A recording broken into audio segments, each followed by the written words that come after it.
é além.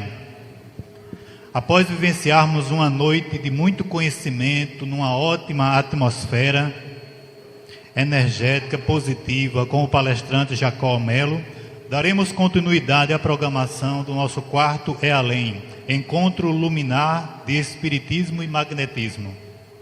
O dia de hoje será um dia de muito conhecimento, muito recheado. Teremos 2 workshops, um pela manhã, outro à tarde, com os palestrantes Dr. Carlos Roberto e à tarde com o escritor Jacó Melo, respectivamente. Haverá tempo disponível para perguntas e respostas, além de horário disponível para uma sessão de autógrafo à tarde com o escritor Jacó Melo, hoje pela manhã ainda. Desde já, comunicamos que o novo livro de Jacó, Magnetismo Humano, está à venda nas nossas instalações, além de outras obras relacionadas ao magnetismo, bem como ao movimento espírita. Essas obras estão disponíveis logo aqui ao fundo do auditório. Ainda não chegou a pessoa responsável, mas logo mais ela estará disponibilizando as obras para quem queira adquirir. Queremos convidar o nosso irmão Edgley para fazer a nossa prece inicial da manhã de hoje.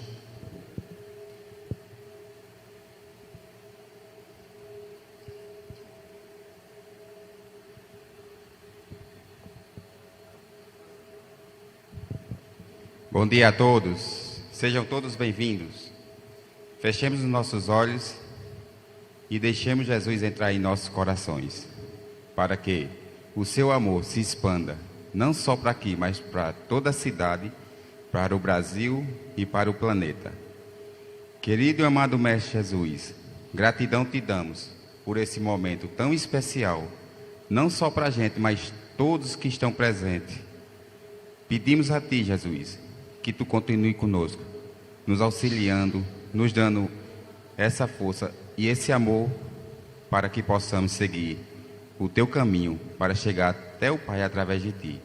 Fica conosco, hoje e agora, amanhã e sempre, que assim seja.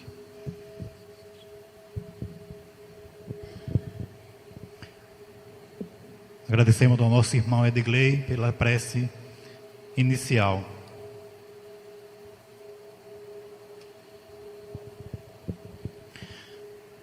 Neste momento, gostaríamos de convidar para o palco o palestrante de hoje, o Dr. Carlos Roberto.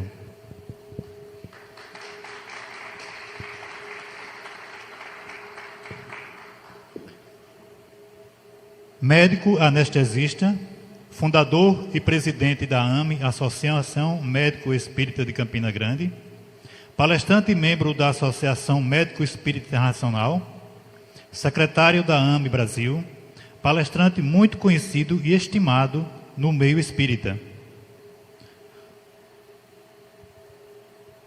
Para proferir palestras no workshop Aspectos Psiconeurais da Evolução Moral do Ser à Luz do Amor Universal, com vocês, o Dr. Carlos Roberto. Seja bem-vindo. Obrigado. Aldilar.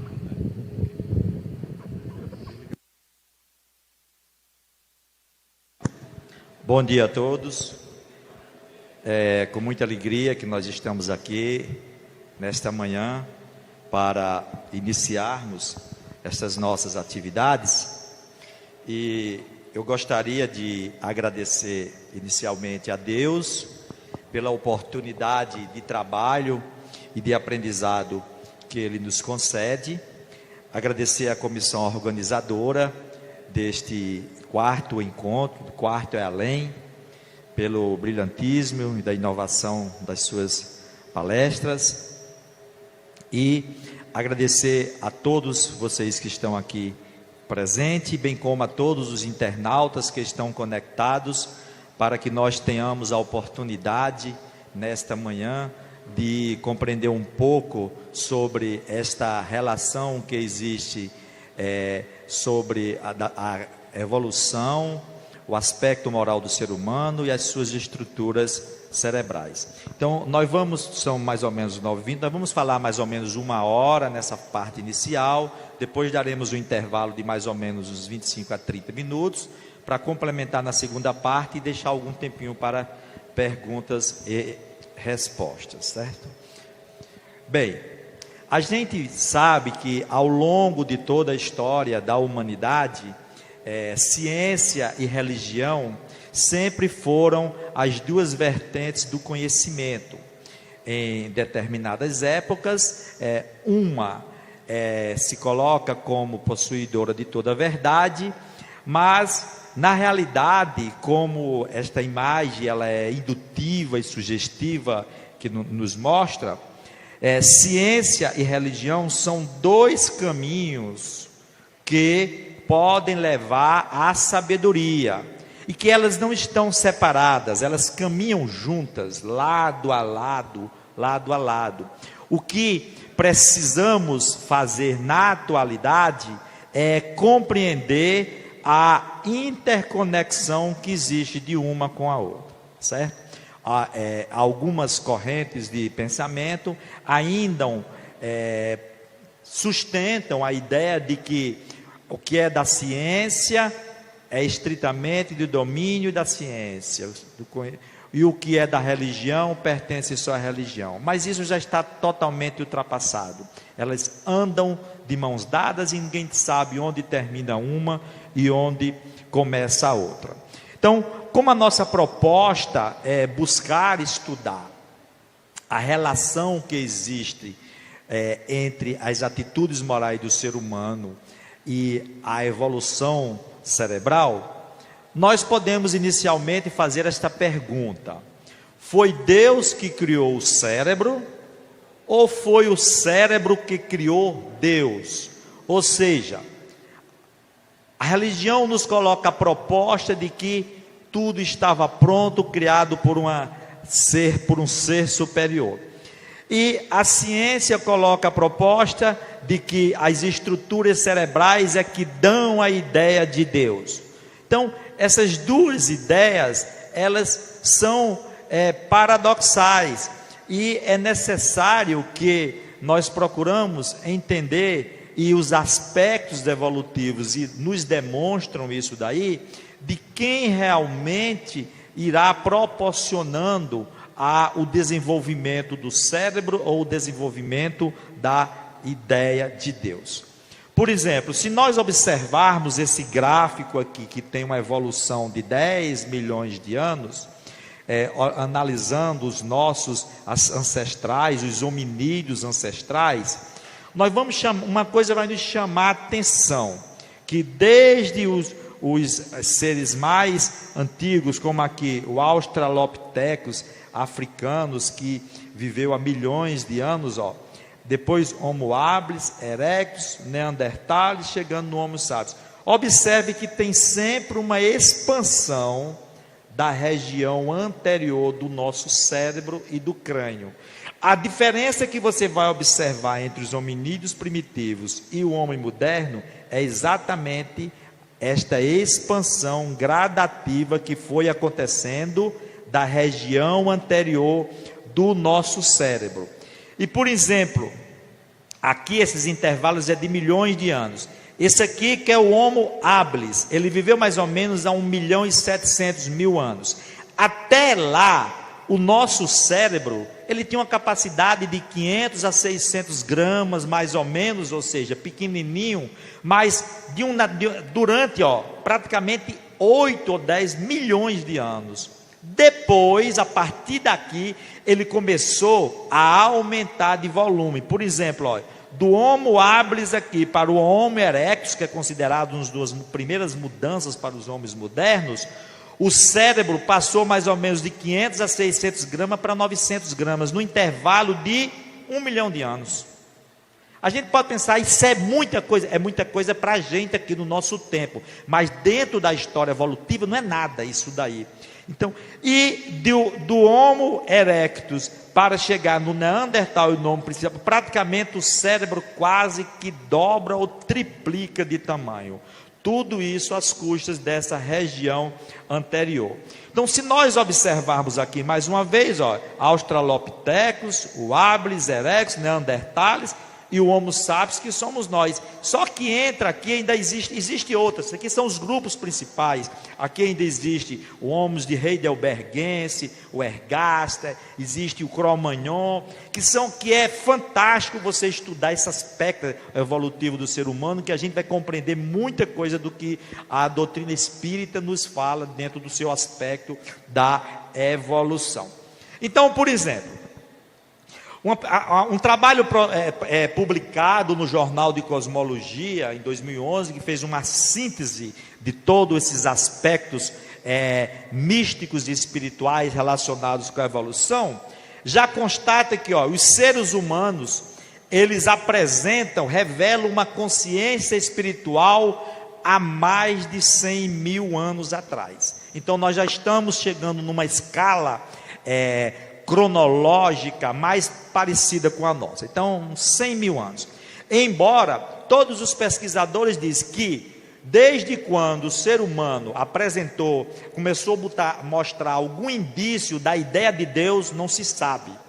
Por exemplo, o Homo de Heidelbergense, Heidelberg é uma cidade da Alemanha, que fica perto de Frankfurt, uma cidade belíssima. Já conheci lá, um dos lugares que a gente anda lá fora fazendo palestras, e é um lugar bonito, muito, e lá tem a Universidade de Heidelberg, foi onde tem essas primeiras, os acervos, porque este homem foi enterrado lá em Heidelberg, data de 600 mil anos, e eles já mostravam indício de cultuar os mortos, de enterrar e de preservar, ou seja, eles já apresentavam o indício rudimentar de uma continuidade da vida.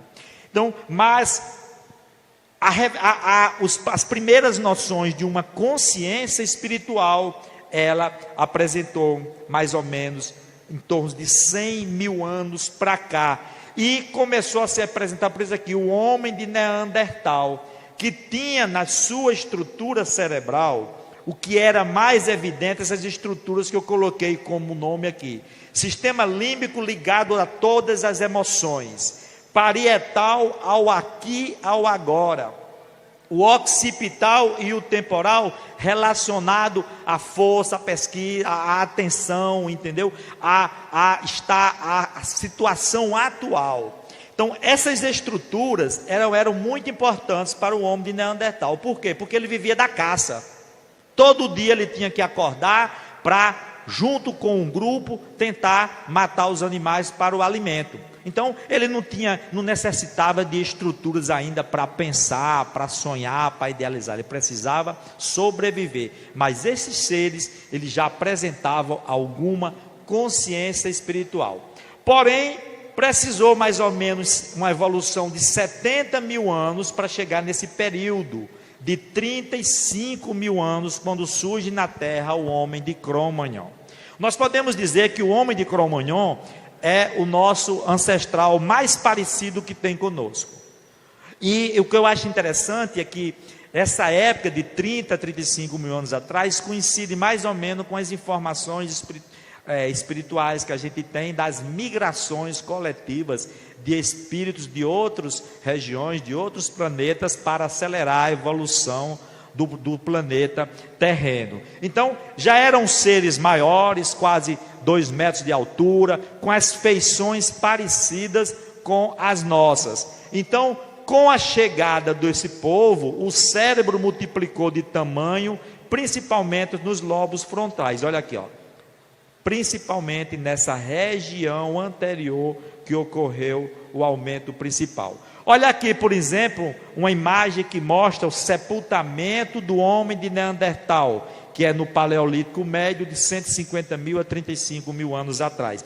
As pessoas, eles se sepultavam com a cabeça descansando numa pedra, como se fosse um travesseiro, uma posição de dormir, como se eles acreditassem que as pessoas iriam sonhar e despertar do outro lado. Então, existem muitas evidências que mostram, colocavam as armas, porque eles eram caçadores. Então, se caçavam aqui, no outro mundo, com certeza eles iam continuar caçando, entendeu?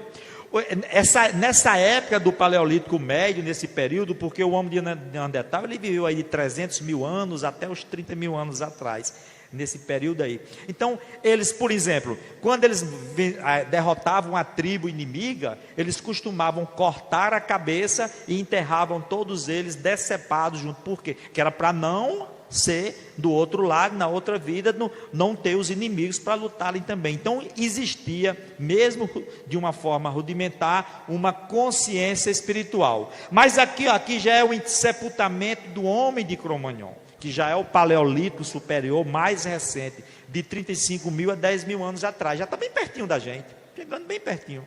Aí, ó.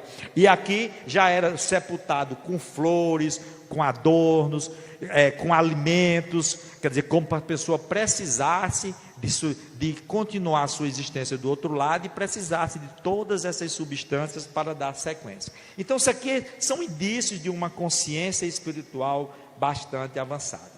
Então, dentro dessas ideias principais, o Dr. Mário Beauregard, que é um canadense, ele publicou diversos livros fantásticos. É um dos maiores pesquisadores e escritos sobre saúde e espiritualidade. Já tive a oportunidade de participar 2 vezes com ele em eventos e em mesas redondas. Uma foi em Washington, a outra foi na Alemanha.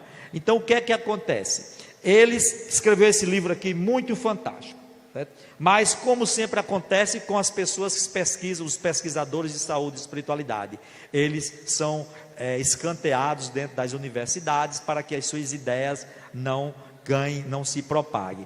E ele mostra aqui, ó, uma evolução biológica orientada e intencional permitiu aos seres humanos moldar de maneira consciente e voluntária o funcionamento do cérebro. Então, como é que nós já podemos raciocinar disso daí, ó? Que por trás de toda a evolução e o funcionamento do nosso cérebro, existiu uma intenção consciente para que promovesse o desenvolvimento de todas aquelas estruturas cerebrais. Ou seja, as ideias vêm primeiro para impulsionar o desenvolvimento, o surgimento, o desenvolvimento e o aprimoramento dos nossos órgãos. E ele complementa. Então, o funcionamento e a evolução biológica do nosso cérebro, ela não foi impulsionada apenas pelos instintos de sobrevivência e de reprodução, que são os princípios básicos da evolução darwiniana. Não, ela também foi impulsionada pelas nossas percepções, pelas metas, pelos desejos, pelas nossas crenças, pelos objetivos, pela ideia que a gente tinha da transcendentalidade, da imortalidade.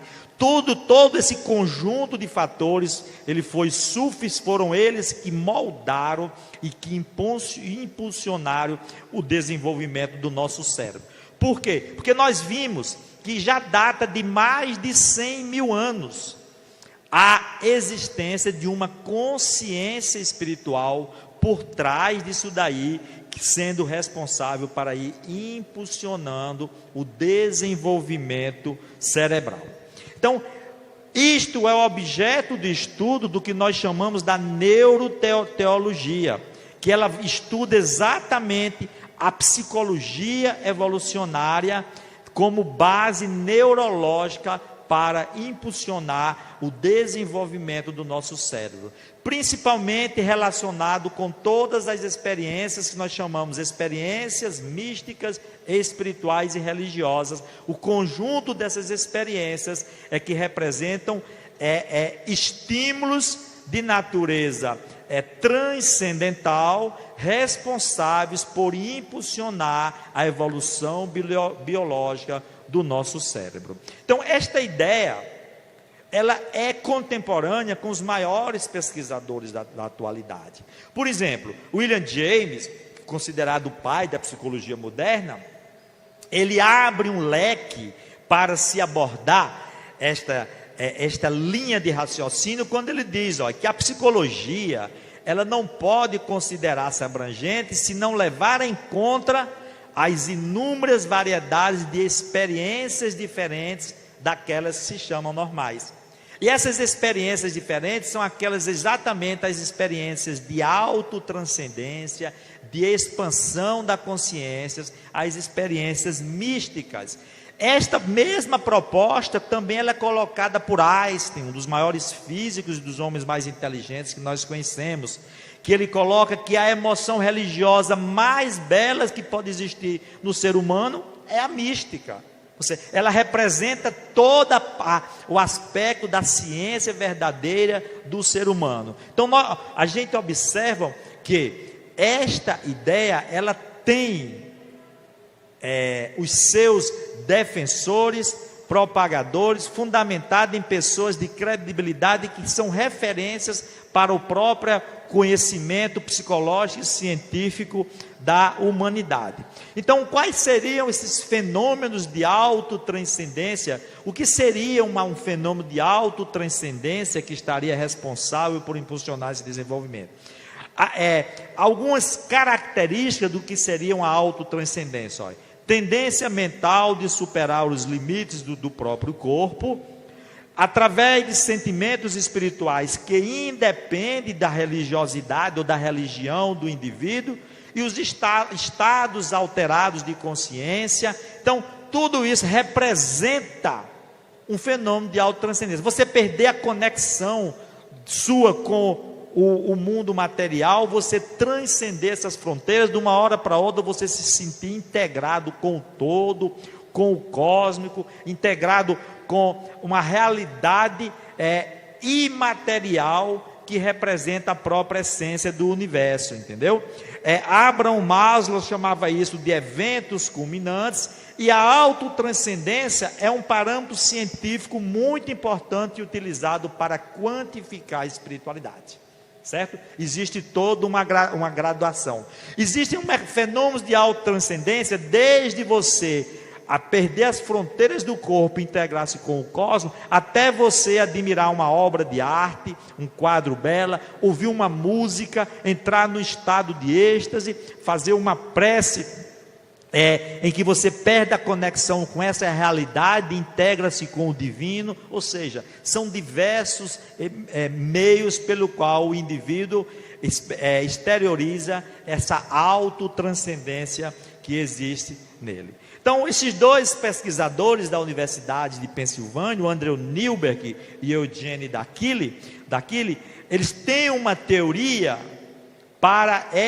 na pesquisa desses fenômenos, e eles dizem que existe uma relação direta entre as experiências místicas e a função observável do nosso cérebro. Ou seja, o cérebro ele tem embutido a capacidade de transcender essa percepção individual. Ou seja, melhor dizendo, existem estruturas cerebrais, tá certo, que surgiram ao longo da evolução, que são responsáveis para exteriorizar esta capacidade de autotranscendência que nós possuímos. Daí ele conclui que a autotranscendência está à raiz do impulso religioso, certo? É na autotranscendência, em todos esses fenômenos, desde o surgimento de uma consciência espiritual rudimentar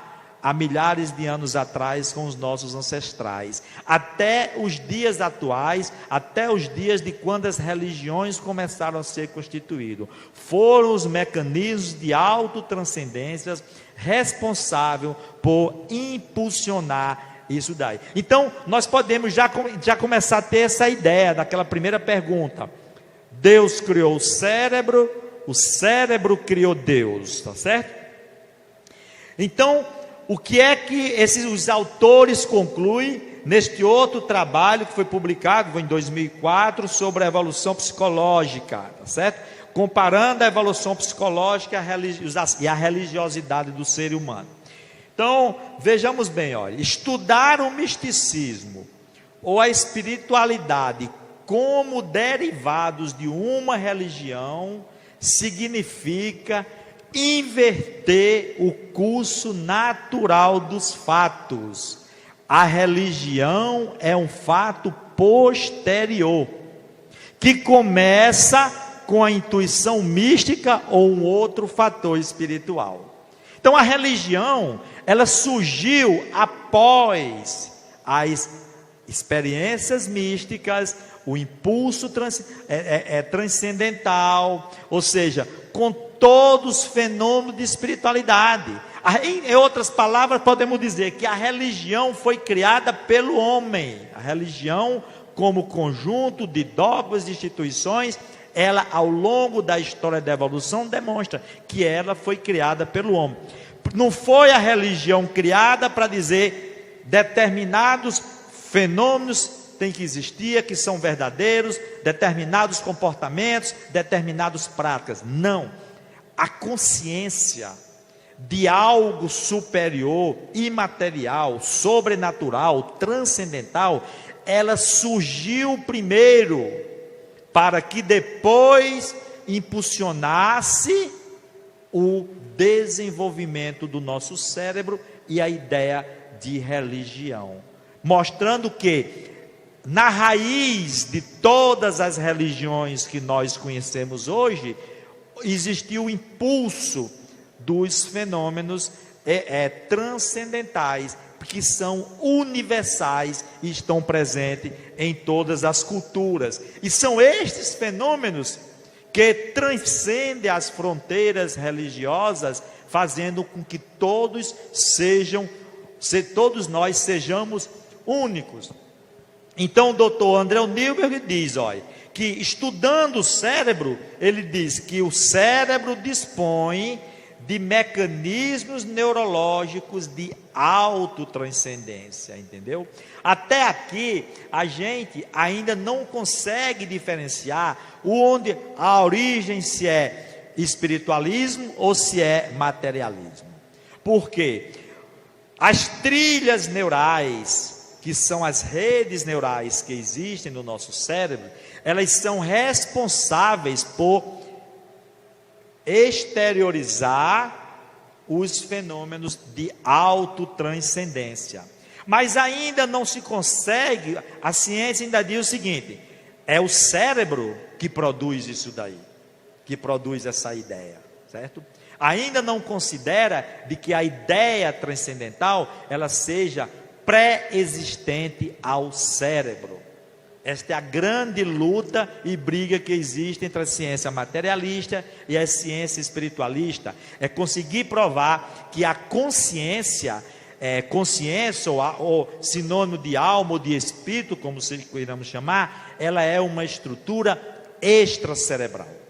Por enquanto, eles ainda dizem que é um produto do cérebro, mas inúmeras evidências buscam demonstrar que a consciência, ela existe antes do cérebro e sobrevive depois da morte do cérebro. Agora, ela precisa do cérebro para se expressar, para se exteriorizar, exatamente através dessas trilhas neurais, que são as redes neurais que nós temos no nosso cérebro.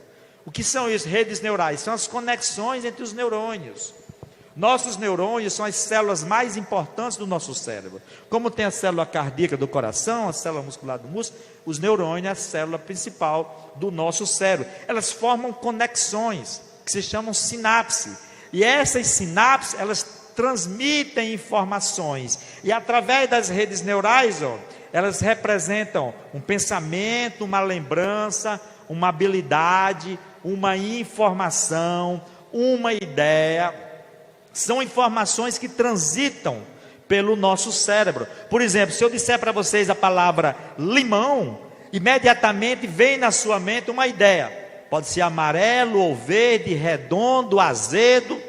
Como uns vai dizer gosto, outros não gostam. Por quê? São várias redes neurais que entram em conexões para criar essa ideia. Então elas estão interconectadas para criar ideias, conceitos, as emoções profundas, tudo que o indivíduo sente. Toda essa coletânea de informações representam as experiências próprias de cada indivíduo, aquilo que nós somos. Então é assim que funciona o nosso cérebro, ó.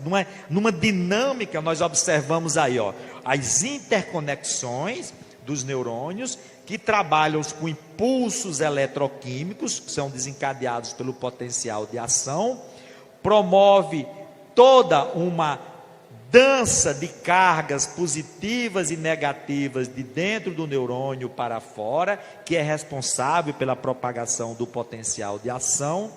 E aí, cada neurônio delas forma 1000 conexões com outros. E aqui existe uma sinapse, através de substâncias neuroquímicas liberadas aqui, as informações passam de um neurônio para outro e se propaga. Essas são as verdadeiras redes neurais, as trilhas neurais que tem no nosso cérebro, que são as representações biológicas, repito, de tudo que o ser humano já adquiriu na sua vida. Ideias, conceitos, lembranças, relacionamentos, formando a coleção de experiências próprias de cada indivíduo. E o nosso cérebro apresenta regiões específicas que são responsáveis pelas tomadas de decisões morais, que são essas regiões anteriores que nós estamos vendo aqui, que nós vamos entrar em mais detalhes na frente.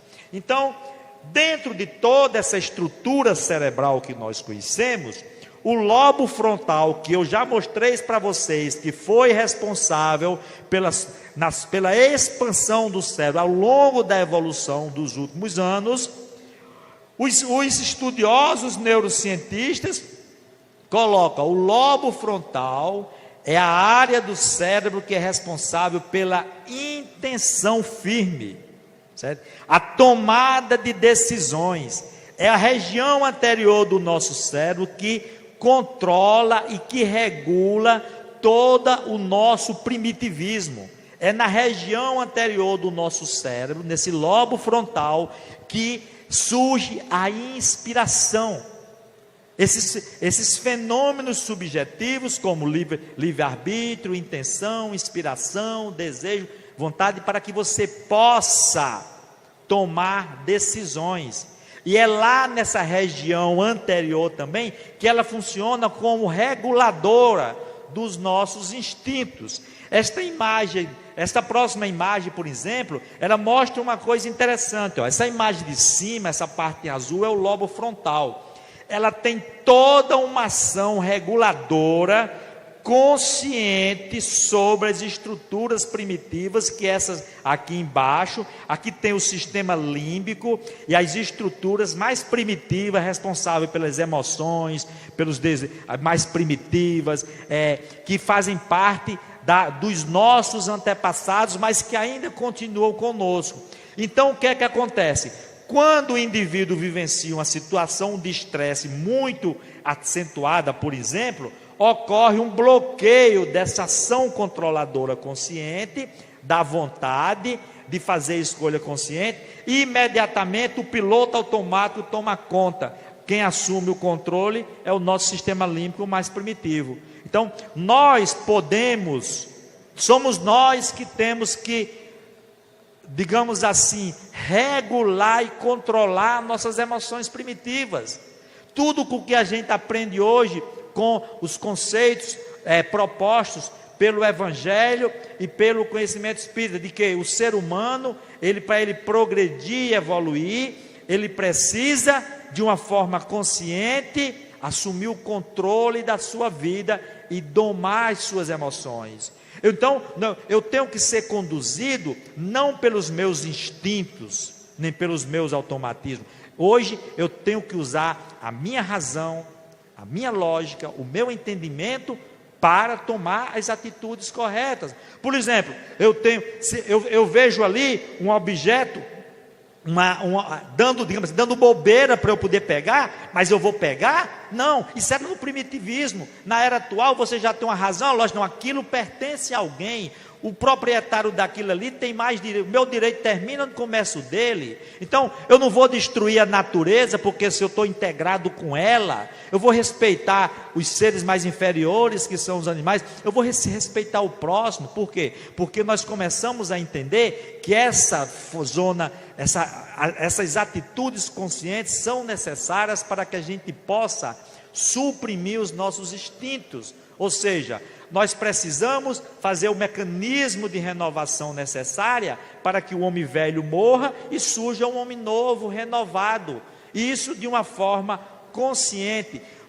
Nós não vamos mais acordar todo dia para matar um leão para se alimentar, mas a gente acorda todo dia hoje para enfrentar as lutas do dia a dia, buscando o trabalho honesto e digno para adquirir a nossa sustentação e a nossa sobrevivência.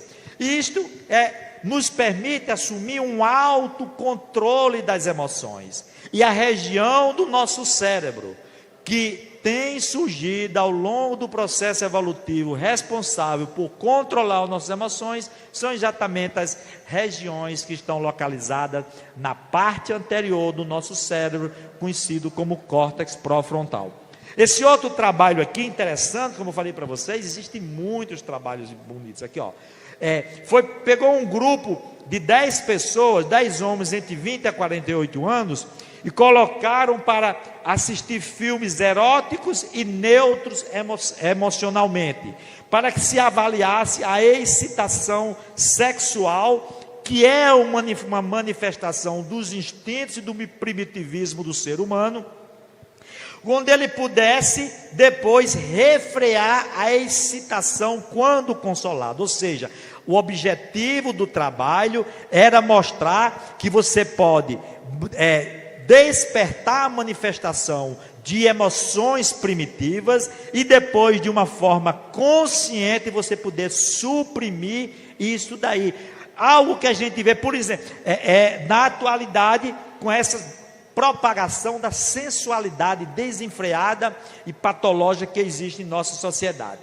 Então, foi o que aconteceu. Após assistir esses filmes, um grupo de filmes eróticos e outros neutros emocionalmente, aquele grupo que assistiu os filmes que proporcionavam uma excitação sexual, foi feitos exames de ressonância magnética funcional e as estruturas cerebrais ativadas eram essas estruturas, amígdala, polo temporal anterior direito e hipocampo, são todas as estruturas primitivas do ser humano, que surgiram durante o passado, ao longo da sua evolução, onde nós vivenciamos todas essas emoções primitivas. Aí pede-se a pessoa para refrear de uma forma consciente e aí natureza.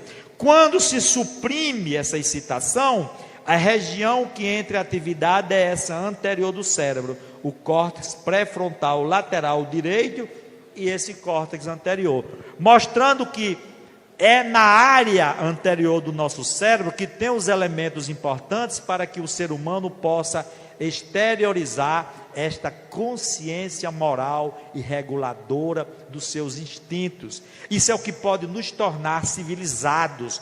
Por exemplo, naquele trabalho, o que é que nos faz? Nós andamos pela sociedade e a gente vê toda a exploração da sensualidade hoje que existe dentro da nossa sociedade. Mas o que é que impede que a maioria das pessoas, por exemplo, não parta para um ataque agressivo de exploração, de estupro, de violência, de tudo que possa ser necessário entre as pessoas? É exatamente uma consciência moral, uma noção de ética e de respeito adquirida. De vez em quando tem as situações patológicas das pessoas que têm transtornos mentais, que são violentos, que agridem o ser humano, que são desde uma violência física até uma violência sexual, mas aí são situações de exceção.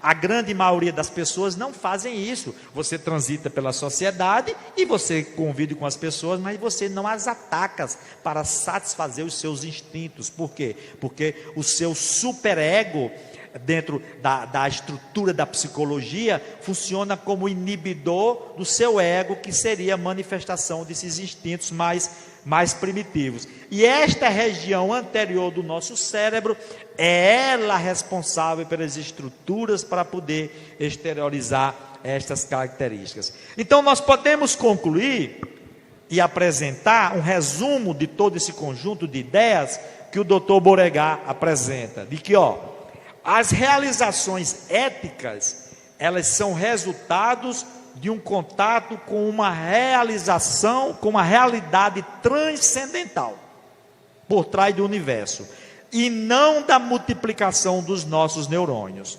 Então, o lobo frontal, ele foi crescendo ao longo do processo evolutivo, mas por trás do crescimento, do desenvolvimento dessas estruturas cerebrais, estavam os fenômenos transcendental, essa consciência espiritual, essa realidade transcendental, que impulsionou o desenvolvimento do nosso cérebro, às custas do lobo frontal, bem como, futuramente, a ideia de religiosidade, certo? Primeira conclusão. Segunda, os valores morais associados a determinada visão do mundo espiritual, elas podem ajudar-nos a governar nossos impulsos emocionais e agir de maneira genuinamente altruística. Ou seja, quem assume o controle sobre o nosso primitivismo é exatamente os valores morais. Daí nós estarmos buscando aqui esta relação: evolução moral, desenvolvimento do nosso cérebro, progresso da humanidade e do próprio espírito, porque são os valores morais que o indivíduo adquiriu desde uma consciência espiritual mais primitiva ao que se sabe hoje. Ela que vai nos ajudando a controlar os nossos impulsos instintivos para proporcionar-nos as transformações e as mudanças necessárias que nós precisamos para alcançarmos a nossa meta final, que é a perfeição espiritual. Então, o que é que a doutrina espírita sempre bate na tecla? Na transformação moral do ser humano, a renovação de conceitos e de ideias, porque é ela que vai formar o novo ser do futuro e espiritualizado. E é este conjunto de valores morais que o indivíduo possui que vai fazer com que ele haja de uma forma altruística, como ele comece a pensar no próximo. Olha como é interessante, como essas ideias vão se aproximando daquele conceito que nós aprendemos por Jesus, né? E por último, a consciência moral, ela substitui a programação inata como reguladora de comportamentos. Nós vimos isso aí no trabalho feito sobre a questão da excitação sexual e naquela imagem anterior que mostra sobre a questão intensa de estresse intensivo e de pressão psicobiológica que existe nas vidas atuais, que pode suprimir a função da região anterior do nosso cérebro. Então estas são as principais conclusões que nós podemos tirar até agora, tá certo? De tudo que nós falamos. Então, qual é o mecanismo que permite esta interação entre a consciência espiritual, a mente e o nosso cérebro? O mecanismo mais aceito hoje pela ciência é o que nós podemos chamar de tradução psiconeural, certo? É o mecanismo que permite a união a ação, a interação da mente com a matéria e com o nosso corpo, inicialmente com o nosso cérebro. O que seria uma tradução psiconeural? O próprio nome diz, é o mecanismo em que determinadas informações psíquicas são traduzidas para fenômenos biológicos. Ou seja, valeu Ivan, obrigado, para fenômenos neurais. Então, os processos conscientes ou inconscientes, eles são automaticamente traduzidos em diversos níveis da organização, seja redes biofísicas, moleculares ou químicas, ou seja através de uma rede física das trilhas neurais, seja através da liberação de neuropeptídeos, as substâncias químicas que nós vimos naquele vídeo, aquelas bolinhas, seja pela produção de novas moléculas desencadeando diversas funções. São meios pelos quais aquilo que você pensa, que você sente, que você exterioriza pelo seu pensamento, produz uma substância biológica. Eu gosto sempre de colocar essa ordem, porque por trás dessa ordem já existe uma ideia subjacente. Eu sinto, o que eu sinto, eu exteriorizo pelo meu pensamento, eu defino o meu pensamento, para depois promover uma ação biológica. Esta é a relação crescente que existe. Então, o sentir, ele vem antes do pensar, porque é o sentimento que dá forma, cor e natureza ao pensamento. Emmanuel diz isso no livro Pensamento e Vida, tá certo? Então, esse é o mecanismo de tradução psiconeural.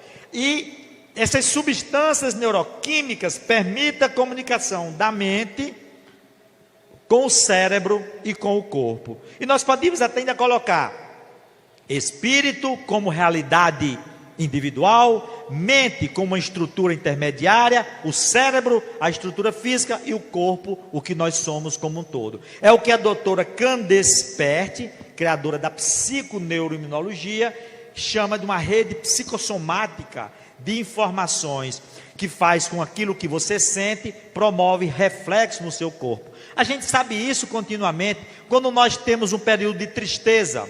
Temos um episódio triste na nossa vida, a gente adoece, porque influencia o sistema imunológico, cai as defesas e nós adoecemos. Isso é só um exemplo. Mas nós não vamos entrar nos detalhes, porque aqui apenas para citar que a tradução psiconeural e a psiconeuroimunologia são meios e caminhos que mostram como a nossa mente vai influenciar o nosso corpo. Olha aí, um outro trabalho muito interessante, feito com o metabolismo da serotonina, que é o aminoácido responsável a substância responsável pela produção dos estados relacionados com estados de alegria, de tristeza e de felicidade. E a serotonina é produzido pelo aminoácido que se chama triptofano. Ele é marcado biologicamente,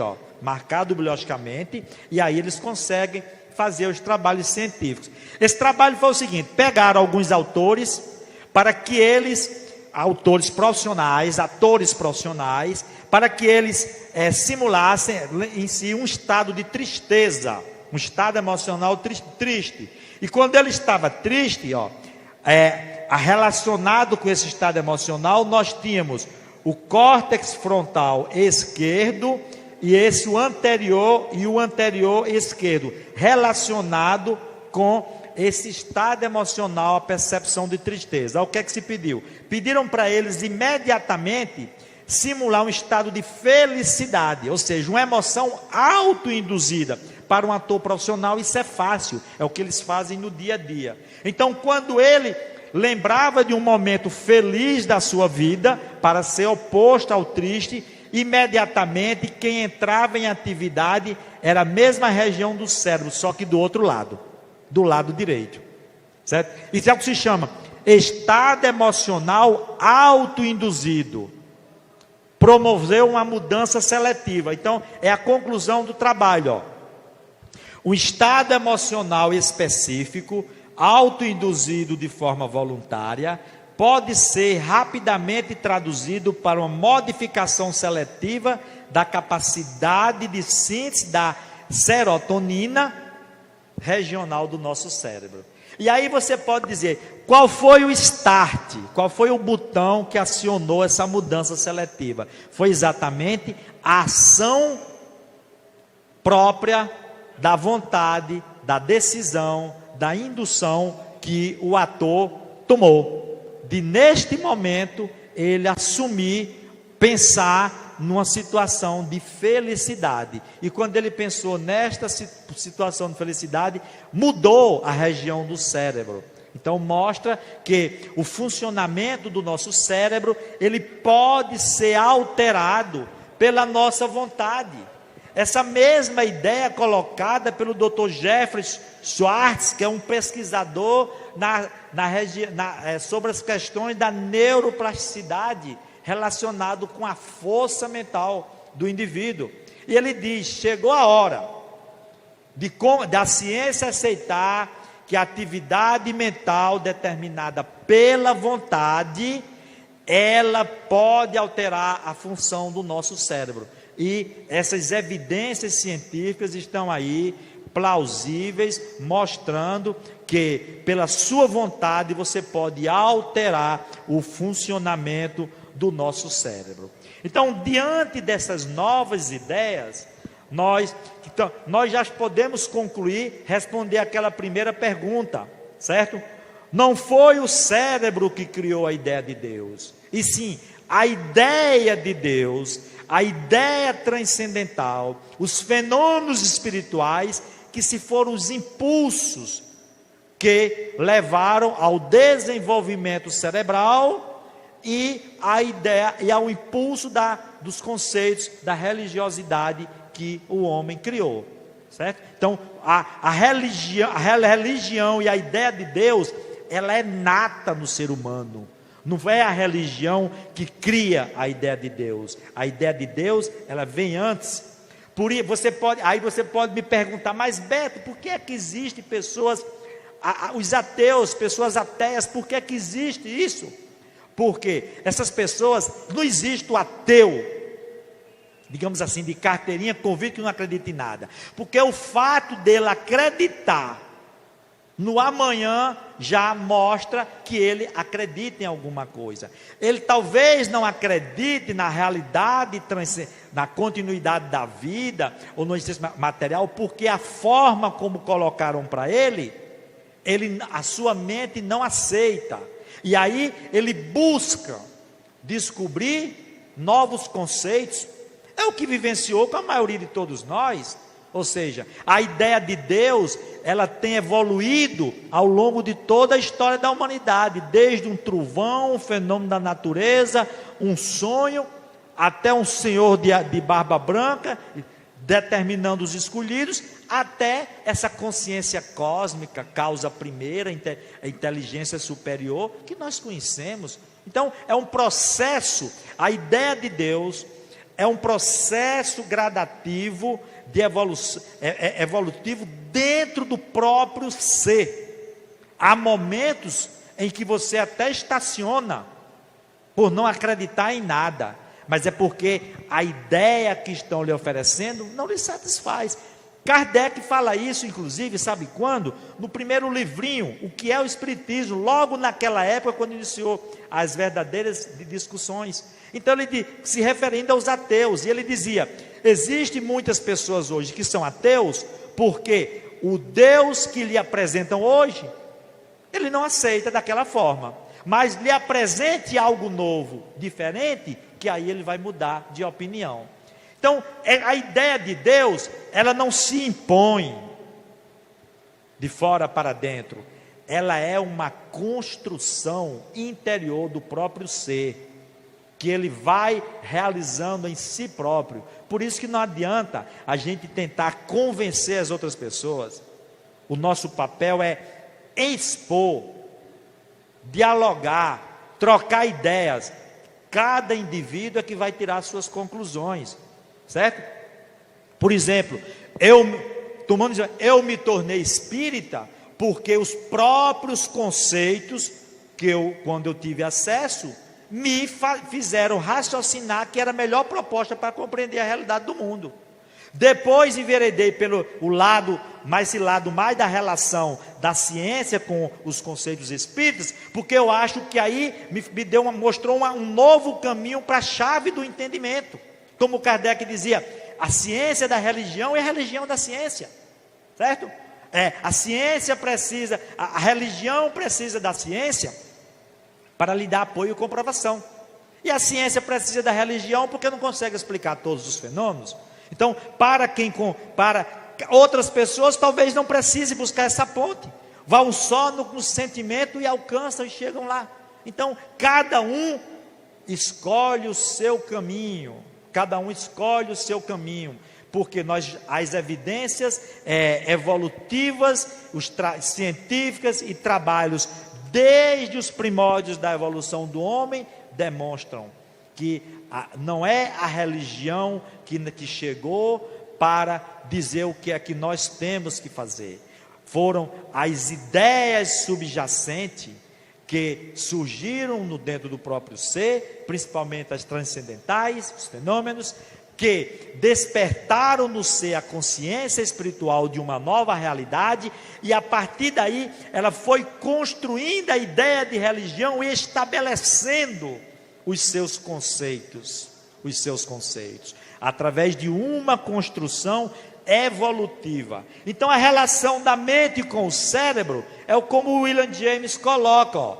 O cérebro não gera, mas transmite e expressa todos os eventos mentais. Então ele é um mediador, é uma ponte, é a mesma ideia que Calderaro coloca lá no livro No Mundo Maior. O cérebro é um instrumento que traduz a mente, manancial dos nossos pensamentos. Então, a realidade imortal e espiritual que nós somos necessita da estrutura biológica do cérebro para poder exteriorizar as suas potencialidades. E o cérebro, por sua vez, funciona como tradutor, como intermediário, como mediador entre as informações subjetivas e a realidade objetiva que nós vivemos. E isto foi responsável por toda a evolução do ser, como Calderaro coloca ainda, complementando a ideia: o cérebro é o órgão de expressão da mente, em trânsito da animalidade primitiva para a espiritualidade humana. Então, desde os primórdios dos hominídeos que nós vimos nos períodos das cavernas, até nós conseguirmos nos transformar no ser espiritual perfeito, iluminado, é o cérebro que vai traduzir as potencialidades da alma através da nossa mente, e isso foi que impulsionou todo o processo evolutivo.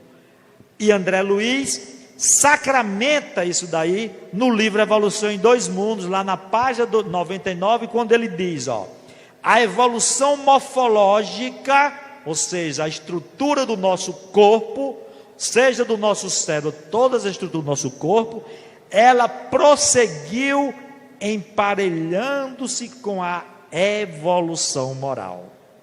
Então, gente, nós não temos outra conclusão a chegar que não seja essa. A evolução moral é responsável pela evolução morfológica do ser, pelo que nós somos hoje, conforme ele disse, no trânsito da nossa animalidade primitiva para a espiritualidade humana.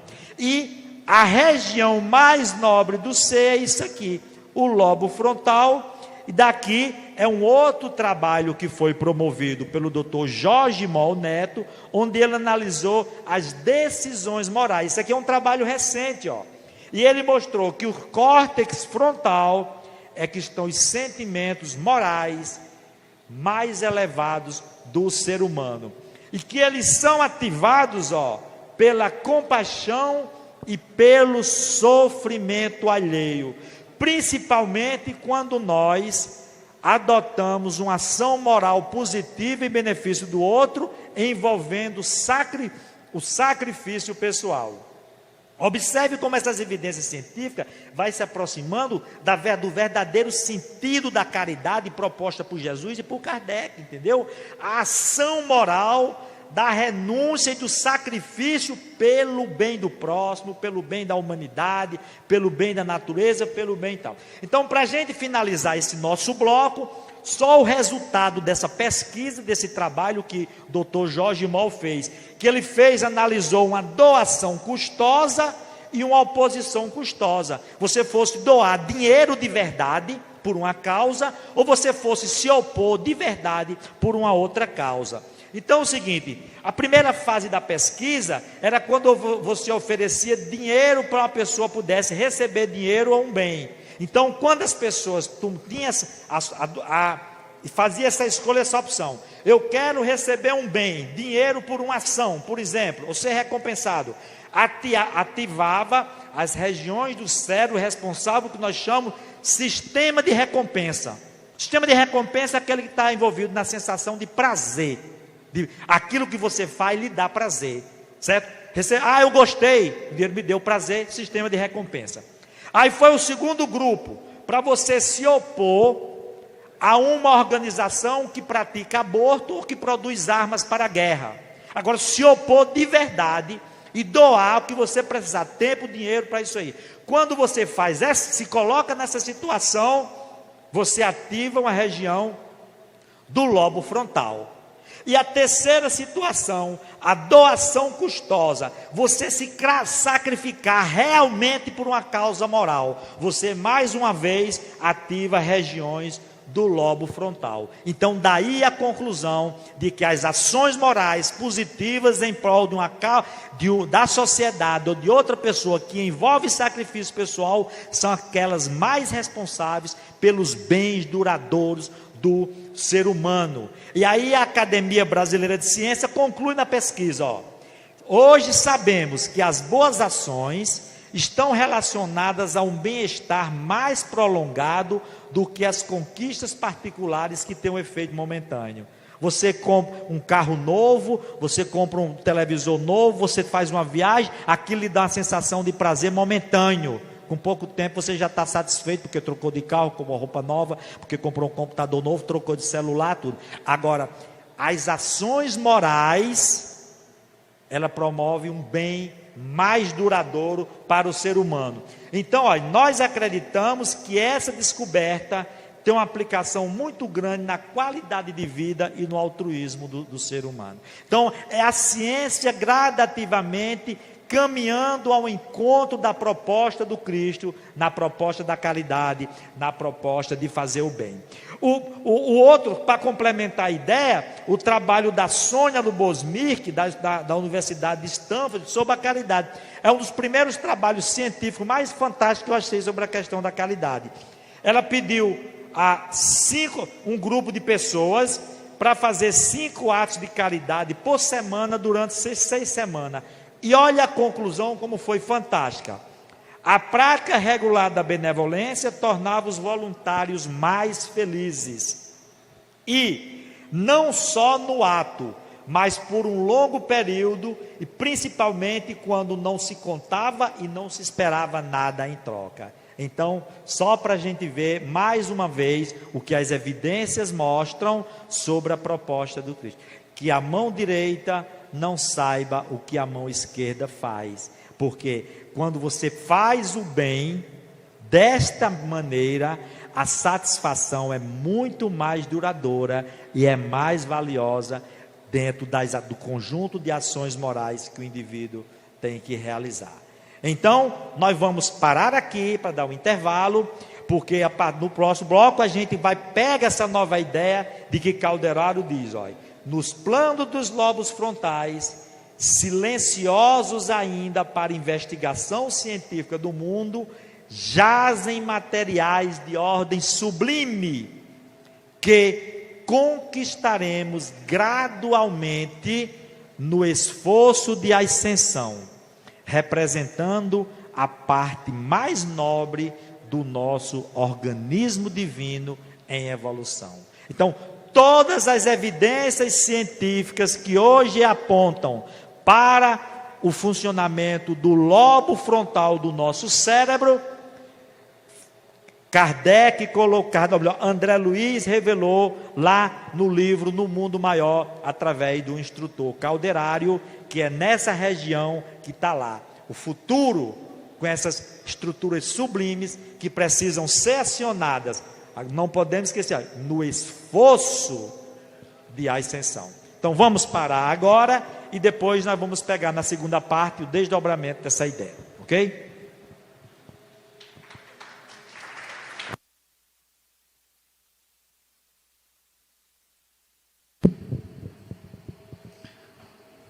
Agradecemos ao Dr. Carlos Alberto por esta aula de conhecimento da nossa evolução, que tanto nos ajuda a nos conhecer melhor, como humanos e como espíritos. Antes de comunicarmos o intervalo, temos alguns avisos. A nossa transmissão está sendo feita pela TV e pela Rádio Chico Xavier, que tem uma programação 24 horas no ar. Queremos comunicar também o início do curso básico do magnetismo, a próxima turma para o dia 14 de março, aberto a todos que tiver interesse, independente de qual for sua religião, católico, evangélico, espírita, espiritualista, estamos de portas abertas. Terá turmas manhã e tarde, para quem gostaria de conhecer um pouco do magnetismo. Informamos também aos presentes que aqui, logo na entrada, na recepção, temos informações e cadastro, que é voluntário, é gratuito, para você receber todas as informações sobre o além.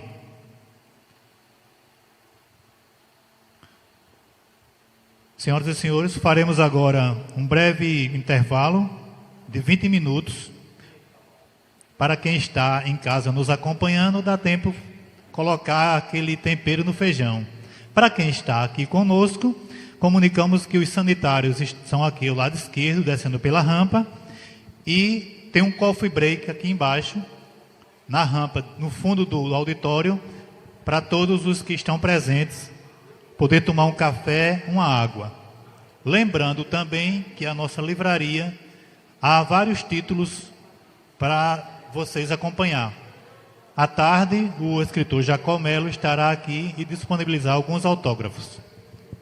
Até daqui a pouco. Conheça o Centro Espírita mais próximo de você. Acesse tvchicoxavier.com/Casas Espíritas. Saiba sua localização e os horários das reuniões públicas.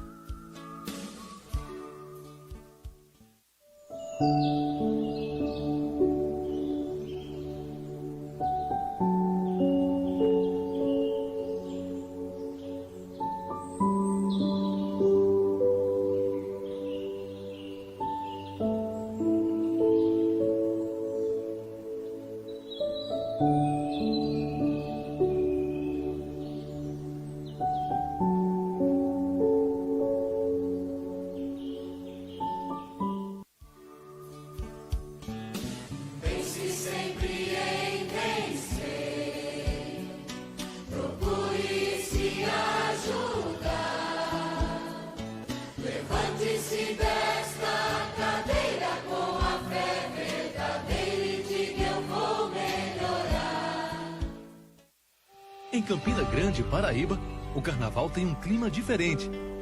O tom é de paz. E o som é o que vem da alma. Carnaval da Paz 2020. Um grande encontro de várias religiões. Um encontro com você mesmo.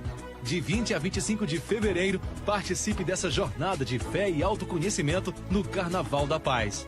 Prefeitura Municipal de Campina Grande. Cidade de trabalho e de fé.